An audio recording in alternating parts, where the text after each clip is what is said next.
My name is Natalie Harper.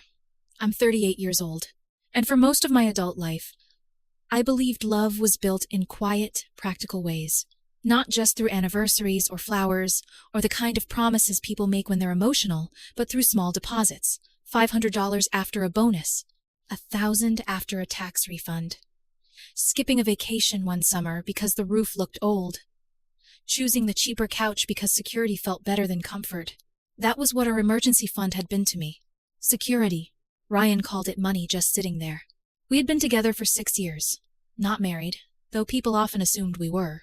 We shared a house, a bedroom, a grocery list, a Netflix account, and a joint savings account we both called the emergency fund. It had taken us 4 years to build it to $18,000. Then one evening, I came home and found a 1967 Mustang in the garage. Cherry red, polished like candy, perfect enough to look unreal. Ryan stood beside it, with both hands spread like he was unveiling a miracle. "What do you think?" he asked. I stopped in the driveway with my work bag still on my shoulder. "Where did this come from?" "Isn't it beautiful?" he said. "I've wanted one since I was 16, I told you that, remember?" I didn't remember. "How much, Ryan?" His smile twitched. "Don't worry about it. I handled it." "How much?" He looked away for half a second. 18. Something cold settled behind my ribs. 18,000? Yeah. From where? He touched the hood like the car might protect him. The emergency fund. For a moment the whole garage went silent. Even the evening air felt still. "You emptied it?" "Natalie, come on. It's not like we were using it. That's the point of an emergency fund. For emergencies," he said. "Which we haven't had. We haven't had them yet." Ryan rolled his eyes. "Real emergencies happen to other people. We're fine. We've always been fine." I stared at him, waiting for the guilt to show up on his face. It didn't. "That money was for both of us," I said. "And this car can be for both of us. You can drive it too." "I don't want to drive it." "Then don't." He turned back toward the Mustang, running his palm over the hood like I was the inconvenience and the car was the relationship. "I'm not returning it," he said. "The deal is done." I went inside. That night, I opened my laptop at the kitchen table and checked the account. Zero. Not low, not reduced. Zero. Ryan came in around 10, smelling faintly of wax and gasoline. "Are you seriously going to be mad about this all night? You didn't ask me. I didn't think I needed permission to spend our money." "Our money," I repeated. "Exactly, ours, which means I can use it too. Not all of it. Not without talking to me." He sighed like I was being dramatic. "I knew you'd react like this. That's why I didn't tell you beforehand." I looked up. "You didn't tell me because you knew I'd say no." "Exactly. But for the wrong reasons." "What are the wrong reasons?" "Fear. Anxiety. That thing you do where you act like disaster is always waiting outside the door." I closed the laptop. "I'm going to bed. So that's it? You're just going to sulk?" "I'm not sulking. You are. You're being passive-aggressive." I didn't answer. I went upstairs. He slept in the guest room that night. The next morning, I heard the Mustang roar to life before sunrise. Ryan didn't say goodbye. He just backed out of the driveway in his dream car, paid for with our safety net. I made coffee and sat alone at the table. Real emergencies happen to other people. I remembered that sentence. Noted. Over the next week, Ryan drove the Mustang everywhere. To work, to the gym, to the grocery store for one bag of apples. He posted photos online with captions about finally chasing dreams. His friends commented, "Beautiful. You deserve it. Life is too short. She better let you enjoy it." I didn't comment. At dinner one night, he set down his fork and said, "You need to get over this." "Over what?" "The car. The money. Whatever silent punishment you're doing." "I'm not punishing you. You've barely talked to me in a week." "I've been busy." "Doing what?" "Working." He leaned back. "This is exhausting. I bought something I wanted with money we both earned. I don't understand why you're acting like I committed a crime." "It's not a crime." "Then why are you acting like I betrayed you?" I looked at him for a long moment. "Because you did." But I didn't say it. Instead I said, "I'm going for a walk." "Of course you are." I walked for an hour. When I came back, Ryan was in the garage again, polishing the Mustang under the yellow light. He didn't look up when I passed. That weekend, I started moving money. Not from our joint account. That would have started another war. From my personal savings. I'd had that account before Ryan, before the house, before we became we. There was about $12,000 in it. I opened a new account at a different bank, under only my name. Then, I transferred everything. After that, I changed my paycheck deposit. 60% still went into our joint account. 40% went into the new one. Ryan wouldn't notice. He never watched the numbers closely. I paid the bills. I tracked expenses. I knew when the insurance renewed and when the property tax hit and how much groceries had gone up. He knew how to buy a dream. I knew how to survive the consequences. And for the first time in 6 years, I didn't tell him everything. 3 weeks after Ryan bought the Mustang, his regular car died. Not the Mustang, of course. The Mustang sat in the garage under a fitted black cover now, protected like some priceless museum piece. Ryan had already started treating it less like transportation and more like proof that he'd made it. His actual daily driver, a gray sedan with 60,000 miles on it, was the one that broke down. He called me while I was at work. I saw his name flash across my phone and almost let it ring out. Instead, I answered. "What happened?" "The transmission's gone," he snapped immediately. "I'm at the mechanic." I leaned back in my chair. "What did they say?" "He says it's shot. Completely." "How much?" $4,000. "Maybe a little more." I waited. He waited too. Finally he said, "So, what do we do?" I looked through the glass wall of my office at the rain sliding down the city skyline. "What do you mean? Do we fix it or replace it?" "I don't know. What do you want to do?" "I want to fix it." "Obviously." "Okay." Silence. "Natalie?" "Yes?" "He needs a deposit today." There it was. "From where?" Another silence. "Our checking account," he said carefully. "We don't have $4,000 in checking." "What are you talking about?" "We always do. We used to. That was the emergency fund. Different account." "Right," I said softly. "And since then, I've been paying everything else.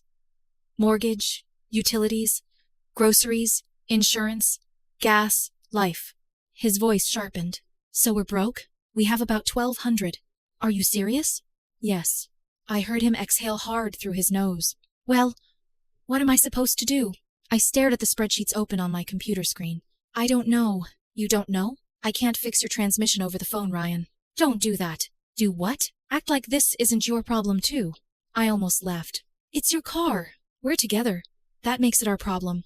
Like the emergency fund was our money." The sentence hovered between us even though neither of us said it. Finally he muttered, "Unbelievable." Then he hung up. That night he came home after 10. I was on the couch pretending to watch television while really listening for the sound of the garage door. Ryan walked in, tense and exhausted. He didn't kiss me hello. "Did you put it on the card?" I asked quietly. "What choice did I have? The interest rate on that card is awful. Thanks for the reminder." He disappeared upstairs. The next morning, he made coffee without asking if I wanted any. Petty little things had started replacing actual conversations. No yelling. No screaming. Just small withdrawals of kindness. And somehow that hurt worse. A few days later, I checked the credit card statement. $4,217. Ryan had charged the entire repair. I stared at the number for a while. Then I closed the browser and transferred another chunk of money into my hidden account. I told myself I was protecting us. But deep down, I knew part of me was protecting myself from him. Over the next month, the silence between us thickened. We still talked. Technically. "Do we need milk?" "I'll be home late." "Did you feed the dog?" "Can you sign for the package tomorrow?" Fonctionnel. Transactionnel. Like coworkers trapped in the same office. Ryan stopped driving the Mustang as much. At first, I noticed because I stopped hearing the engine every morning. Then I noticed because the car stayed parked for days at a time. One evening, I found him sitting in the garage staring at it. "You're not driving it anymore?" He shrugged. "Gas is expensive." I leaned against the doorway. The irony nearly choked me, but I said nothing. He looked over at me. "I know what you're thinking." "What am I thinking?" "That I wasted money on something I barely use now." "I didn't say that." "You didn't have to." He stood and pulled the cover back over the Mustang slowly, almost gently, like he was tucking in a child. For a second, I saw something on his face I hadn't seen since the purchase. Regret. But it vanished before I could be sure. November arrived, colder than usual. Then the furnace died. The house temperature dropped so fast, I could see my breath in the kitchen by morning. I called a repair company while Ryan was at work. The technician spent 20 minutes downstairs before climbing back up with the expression people wear before delivering expensive news. "It's done," he said. "You'll need a new system." "How much?" With installation? Around 7,000. I thanked him and closed the door after he left. Then I stood alone in the freezing house, wrapped in a blanket, staring at the dead thermostat. An actual emergency. That night, Ryan came home, carrying takeout. "The house is freezing," he said. "The furnace is dead." "How bad?" 7,000. He blinked. 7,000? Mm-hmm. He sat down slowly at the kitchen table. "Where are we supposed to get $7,000? I looked at him. He looked away first. "This is different," he said quietly. "How? This is an actual emergency." "I know." He rubbed his forehead. "Can we get a loan?" "Probably." "Can you check?" So I checked. The best rate we could get was 12%. When I showed him, he stared at the paperwork like it had personally insulted him. "That's criminal." "That's what they offered. We shouldn't have to borrow money for this." The words came out before I could stop them. "We wouldn't have to if we still had an emergency fund." Ryan looked up sharply. "Are you seriously doing this right now?" "I'm stating a fact." "No, you're punishing me." "I'm being realistic." "You've been cold for months, Natalie." I folded the loan papers carefully. "We have no savings because you spent them on a car. That was months ago. And we haven't rebuilt them. Because you've been acting weird about money ever since." I stared at him. "Weird?" "Yes, distant. Secretive. Like I'm some criminal you can't forgive." I wanted to say, "You excluded me first." Instead I said nothing. That seemed to upset him more than if I'd yelled. We took the loan. The new furnace was installed the week before Thanksgiving. The house warmed up. Our relationship didn't. Thanksgiving at his parents' house felt like attending a performance neither of us wanted to be in. Ryan's father asked about the Mustang before we'd even sat down. Ryan lit up instantly. For 20 straight minutes, he talked about horsepower, restoration value, vintage parts, appreciation rates. His mother smiled politely. His father nodded approvingly. "Smart investment," his dad said. "Those cars only go up in value." "That's what I told Natalie," Ryan said with a laugh. Everyone looked at me. I smiled politely. Didn't say a word. On the drive home, Ryan stared out the passenger window. "You were quiet tonight." "Was I?" "You barely talked." "I didn't have much to say." "You could have supported me a little." "How?" "I don't know." "Agreed with me. Said something positive about the car." "You wanted me to lie to your parents?" His jaw tightened. "I wanted you to act like we're still on the same side." I looked out at the passing streetlights. "I don't know if we are." The silence after that felt endless. When we got home, Ryan went straight upstairs. I stayed in the kitchen alone. Then I opened my laptop. The hidden account balance glowed softly on the screen. 18,942美元. Almost rebuilt. Almost safe again. But something inside me felt colder than the house ever had. December arrived wrapped in Christmas lights and emotional exhaustion. From the outside, Ryan and I probably looked normal. We bought a tree together. We argued quietly over where to hang ornaments. We smiled in front of neighbors. We attended work parties holding hands just long enough for photographs. But inside the house, everything felt fragile. Like one wrong sentence could split us open completely. One night, Ryan's friends came over to see the Mustang. I heard them before I saw them, laughter echoing through the garage, the metallic click of the hood opening, someone practically squealing. "Oh my God, Ryan, it's perfect. You are so lucky. I wish my boyfriend would let me do something like this." I stood in the kitchen slicing lemons for drinks. One of his friends wandered in. She smiled warmly at me. "You're honestly amazing for supporting his dream like this." Supporting. Interesting word. I smiled back politely. Everyone's different. She nodded and carried the drinks away. I stood there long after she left, staring at the knife in my hand, and wondering when exactly I had become the villain in my own relationship. That night, after everyone left, Ryan seemed happier than he'd been in months. His cheeks were flushed from beer and attention. "That was fun," he said. "I'm glad. They loved the car. I noticed." He sat beside me on the couch. "One of them said you're a good girlfriend." I looked at him. "Am I?" His smile faded slightly. "Why would you ask that?" "I don't know. You tell me." Ryan leaned back slowly. "I don't know anymore either." The honesty in his voice startled me. For a moment, neither of us spoke. Then he said quietly, "I feel like I'm losing you." "You're not losing me." It already feels like I did. I stared at the Christmas tree, glowing softly in the corner. Tiny, warm lights. Cold room. "I'm still here," I said. "No," he whispered. "You're physically here. Emotionally, I don't know where you went." The truth was, I didn't fully know either. Part of me had frozen the night I saw that account hit zero. Not because of the money itself. Because Ryan had looked me in the eye afterward and acted like trust was optional. You stopped talking to me, he continued. I still talk to you. Not really. I rubbed my temple. What do you want me to say? Something real. His voice cracked slightly on the last word. I miss you, Natalie. I swallowed hard. I'm tired. Of me? Of all of this. He looked down at his hands. Do you still love me? The question landed heavily between us. Yes. He looked relieved for only a second. Then why does it feel like you don't? Because love and trust are not the same thing. But again, I didn't say it. Ryan moved closer. Tell me how to fix this. You can't undo what happened. I know that. Then I don't know. He covered his face with one hand. For the first time in months, I saw tears in his eyes. And somehow, that made everything worse. Because I still loved him enough to hurt when he hurt. Christmas came anyway. We exchanged gifts beneath the tree like actors following a script. Ryan bought me a gold bracelet. Beautiful. Expensive. Thoughtful. I bought him a leather jacket he'd been eyeing for months. We smiled. We kissed. We took photos. And the entire time, it felt like we were standing on top of cracked ice, pretending not to hear it breaking underneath us. After midnight, while Ryan slept upstairs, I sat alone in the kitchen with my laptop open. The hidden account had passed $20,000. 20,314美元. More than we'd ever managed to save together before. I should have felt proud. Instead, I felt sick. Because the account wasn't just money anymore. It was a secret. And secrets change people. January arrived, gray and bitterly cold. Ryan stopped mentioning the Mustang almost entirely. The car remained under its cover in the garage most days, untouched. One Saturday morning, I finally asked, "Why don't you drive it anymore?" He didn't look up from his coffee. "It's winter. That never stopped you before. The salt ruins the undercarriage. Makes sense." He glanced at me carefully. "You think I regret buying it?" "I didn't say that, but you think it." I stayed quiet.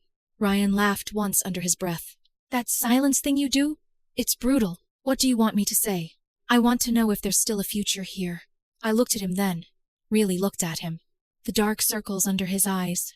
The tension in his shoulders. The way he waited for every answer. Like he was bracing for impact. And suddenly I realized something terrifying. Ryan was suffering too. Not in the same way. Not for the same reasons. But this hadn't been easy for him either. The problem was, neither of us knew how to climb back toward each other anymore. In February, he started talking about vacations. "A beach somewhere," he said one night while scrolling through travel sites. "Maybe Mexico. Somewhere warm. How much? Maybe $3,000. We don't have $3,000. We could by summer. With what savings?" He hesitated. "We'll figure it out." That phrase again. "We'll figure it out." As if optimism itself could replace preparation. A week later, he showed me hotels again. Oceanfront rooms. Infinity pools. Happy couples drinking cocktails under sunsets. "This one's nice," he said. "It is. You don't sound excited." "I'm tired." "You're always tired lately." I almost said, "because I'm carrying the weight of both of us." Instead, I simply closed my laptop. He never booked the trip. March arrived with our 6-year anniversary. Ryan made reservations at the restaurant where we'd had our first date. I wore a black dress. He wore the navy suit I always loved on him. For a few minutes, sitting under dim candlelight with wine between us, we almost looked like ourselves again. "Remember this place?" he asked softly. "Of course. You were nervous that night. You were too." He laughed quietly. "You knocked over your water glass." I smiled. Despite myself. "I forgot about that. I thought it was cute." Silence settled gently between us. Not hostile this time. Just sad. Ryan traced the rim of his wineglass. "Are we going to be okay?" I looked at him across the table. The man I still loved. The man I no longer fully trusted. "I don't know." Pain flickered across his face instantly. "That's not the answer I wanted." "I know. Do you even want us to work?" "Yes." "Then why does it feel like you already left?" I opened my mouth, closed it again. Because he was right. Part of me had already left. It left the moment I realized I could no longer depend on him financially without fear. And dependence, real dependence, is woven deeply into love, whether people admit it or not. Ryan looked exhausted. "I don't understand what happened to us. You bought a car. It's not about the damn car anymore." His voice turned sharp enough that nearby diners glanced over. He lowered it again quickly. It's about you shutting me out. About living beside me like you're waiting for something. Maybe I was. Waiting for him to understand. Waiting for myself to forgive him. Waiting for proof that we were still salvageable. The check came. I paid. On the drive home, neither of us spoke. But when we pulled into the driveway, the garage light flickered on automatically through the window, and there it was. The red Mustang. Perfect. Untouched. Sitting in silence while our relationship slowly bled to death around it. It's April now. 7 months since the Mustang. 7 months since $18,000 vanished overnight and took something invisible with it. The hidden account, sitting on my laptop screen, now has $23,847 in it. More than enough to rebuild the emergency fund. More than enough to fix almost anything life could throw at us. But I still haven't told Ryan. It exists. Every time I think about confessing, something stops me. Because telling him means explaining why I hid it. And explaining that means admitting the ugliest truth of all. I no longer trusted him to protect us. Or maybe I no longer trusted myself to survive another disappointment from him. Last week, Ryan asked if we could talk. Not in the distracted, half-interested way people usually say it. He sounded serious, careful, scared. We sat on opposite ends of the couch while rain tapped softly against the windows. Ryan folded his hands together tightly. I think we should go to counseling. The sentence surprised me enough that I actually looked up from my tea. Okay. His eyebrows lifted. That's it? What else should I say? I thought you'd fight me on it. I'm too tired to fight. That hurt him. I could see it instantly. He looked down. I've been researching therapists. For what specifically? He gave a small humorless laugh. There's apparently an entire category for financial conflict in relationships. Financial conflict. Such a clean, clinical phrase for something that felt like emotional arson. And you think that's what this is? I asked quietly. Isn't it? I almost answered no, because money had only been the spark. The real fire came afterward. The dismissal, the secrecy, the arrogance, the way he made me feel irrational for caring. But hadn't I done the same thing afterward? I had hidden money too. I had created my own secret account. I had watched him struggle under debt and fear while quietly rebuilding security behind his back. Maybe the worst part wasn't that we'd hurt each other. Maybe it was how justified we both felt while doing it. I want to fix us, Ryan whispered. The vulnerability in his voice made my chest ache. Okay, I said again. He nodded slowly, almost cautiously. Our first appointment is next Thursday. After that, neither of us spoke much. We watched television without paying attention. At some point, Ryan fell asleep on the couch beside me. For the first time in months, his shoulder rested lightly against mine. And for a few dangerous minutes, I let myself remember what safety used to feel like. The next morning, I woke before him. I stood in the kitchen making coffee, while dawn light spilled pale blue across the counters. Then I heard the garage door open. Ryan had gone out there again. Lately he did that sometimes. Just stood beside the Mustang, in silence, as if he were trying to understand how something he once loved so badly had become a monument to everything falling apart. I watched him through the kitchen window. He pulled the cover halfway off the car, ran his hand slowly along the red paint, then stopped. Even from inside the house, I could see the exhaustion in his posture. For the first time, he looked older to me, not physically, emotionally, like regret had weight. That afternoon, while Ryan was at work, I opened the hidden account again. 23,847 美元. I stared at the number for a long time. Then I opened a second browser tab. Marriage counselor intake forms. One question caught my eye immediately. When did you first feel emotionally unsafe in your relationship? I couldn't answer it, because the truth was complicated. I felt unsafe when Ryan spent our savings without asking. But maybe he had felt emotionally unsafe long before that. Maybe every time I clung tightly to worst-case scenarios, he felt trapped. Maybe every time he dismissed my fears, I felt abandoned. Maybe neither of us had ever learned how to disagree without quietly punishing each other afterward. That evening, Ryan came home carrying takeout. Thai food. My favorite place. A small peace offering. We ate at the kitchen table in near silence until he finally asked, "Do you think counseling will help?" I looked at him honestly. I don't know. You still say that a lot. Because I'm trying not to lie. Ryan nodded slowly. That's fair. The softness in his answer nearly broke me. For months we'd been speaking through tension and sarcasm and silence. Now suddenly there was honesty. Small. Fragile. Late. But honest. After dinner, he surprised me again. I almost sold the Mustang. I looked up immediately. What? A guy from work offered me close to what I paid for it. And? Ryan leaned back in his chair. I couldn't do it. Anger flickered in me first. Of course he couldn't. Of course the car still mattered more. But before I could speak, he added quietly, not because I love the car more than us. I stayed silent. He rubbed his palms together nervously. I think, if I sell it now, then all of this becomes meaningless. What do you mean? I blew up our relationship over this thing, Natalie. If I sell it, then I destroyed us for nothing. The sentence hit me harder than I expected, because buried underneath the logic was shame. Real shame. Ryan looked at me carefully. I know you think I don't understand what I did. I didn't answer, but I do now. My throat tightened. Du later. The cruel thing about relationships is that understanding often arrives after damage has already settled deep into the walls. I was selfish, he admitted quietly. I kept telling myself it was our money, so I had a right to it. But that wasn't the point. No, it wasn't. The point, he continued, was that I made a life-changing decision without you. Then I acted like your reaction was the problem. For a moment I couldn't breathe, because this was all I'd wanted for months. Acknowledgement. Not excuses. Not defensiveness. Understanding. And somehow hearing it now hurt almost more than not hearing it at all. Ryan looked exhausted. I don't know if we're fixable, he admitted. The honesty of it shattered something in me. Not fixable. No optimism. No forced positivity. Just truth. Neither of us spoke for a while. Then quietly, before I could stop myself, I asked, if we're not fixable, why are you still trying? Ryan looked at me with tears gathering in his eyes. Because I still love you. I had imagined hearing those words would heal something. Instead, they only made everything sadder. Because I loved him too. That was the tragedy. Love had survived. Trust hadn't.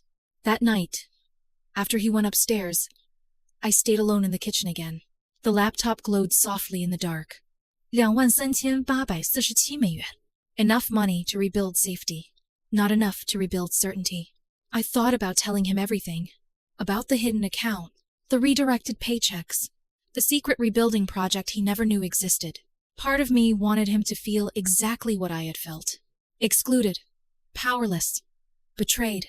But another part of me understood something terrifying. If I told him now, I wouldn't be confessing out of honesty. I'd be confessing to make a point. But thin meat inside me still wasn't healed. Upstairs, I heard Ryan moving around the bedroom. Downstairs, the rain started again. And out in the garage sat a vintage Mustang nobody drove anymore. Perfect paint. Silent engine. Beautiful enough to impress strangers. Worth enough to justify itself on paper. And somehow, still expensive enough to cost us almost everything. Maybe counseling would help. Maybe it wouldn't. Maybe some relationships don't collapse all at once. Maybe they erode quietly under years of tiny misunderstandings, unspoken fears, and pride disguised as principle. I don't know what happens next. I only know this. The emergency fund isn't empty anymore. But something else is.